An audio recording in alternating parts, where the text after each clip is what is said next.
But we need to get cooking. Nelson is prepping the shish kebabs by tossing everything in a honey barbecue sauce. We have several kinds of meats and vegetables, including filet mignon, chicken, pork, shrimp, oysters, peppers, tomatoes, mushrooms, and everything goes in the sauce. All right, Sally, let's go ahead and put a couple of these together here.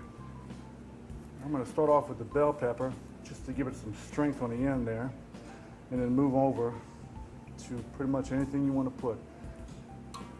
Why are you using two skewers? That's a good question.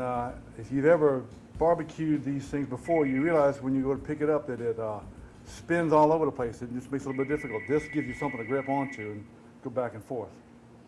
But the phone's ringing there. Hopefully someone will pick it up. Maybe so. You never can tell. So I'm just basically just putting just whatever comes natural here. Now, are you trying to do like a vegetable and then a meat kind of deal? Yeah, that's pretty much it. That was exactly what I was thinking about. See, married 15 years. You can read my mind. How's that? Now, why did you put the why did you put the sauce on the meat ahead of time? Were you not planning on basting it? Well, this way you get a much more even coat of basting all over all this stuff. You can baste it with that's pretty much what we grew up doing for sure, but this way it gets a lot more even coat everywhere. Okay, that makes sense. Now, Nelson, we saw you putting together the meat skewers, but now we've got some seafood ones. What's going on these? Marissa, this is really going to be a treat. You're taking these peppers and you're alternating shrimp and oysters, and then you're wrapping them in this bacon. Now, this bacon is something you got to keep in mind here. Bacon's going to take a long time to cook, so before we did any of this stuff, we half cooked the bacon, if you will.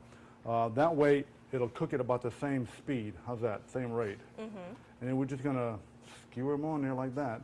Right, because if the bacon is already partially cooked, that means it's not going to stay rare or raw whenever it comes off the grill, because the shrimp and oysters don't cook too long. Exactly. You really want to make sure that it's nicely cooked. But I mean, you know, does this look fantastic or what? Yeah, and if you don't like the heat of the jalapenos, you could use other peppers like pieces of poblano or even banana peppers. Like if you had some banana peppers out of the garden, that would be fantastic for this because it kind of cradles that oyster and that shrimp in there. Well, you know, Louisianians, we like the heat, so That's pour it on. All right, so I'm just wrapping these real snug, and then I'm putting them on these. Again, we're using this double skewer technique. I think you'll see after we start cooking them how nicely that's going to work. Right, because those oysters like to spin. Yes, they do. All right, now we've got this all skewered up. It's time to start putting them on the grill. There's not a whole lot of mystery in that. I like to keep all the seafoods together, and put the meat separately as well. Man, that smells great. Well, you know, it's a shame you don't have smell-o-vision because this is really, this is all really these meats something. and the sugars caramelizing and all that good stuff. All of that, what you just said. Mm-hmm. Whew, man. Oh, man, that looks so good. What's the Cajun way of saying that smells so good? Ooh! Ooh. Ça c'est bon. Kevin knows that. Or if you want to say it smells good, ça sent bon, like scent. What you think, boss? Ça c'est bon, that is good. Ça sent bon, that smells good. There you go. Okay, you're writing a view, Kevin.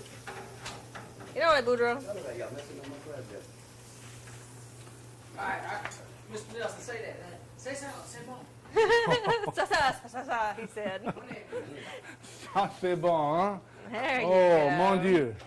Donna. Il est très bien.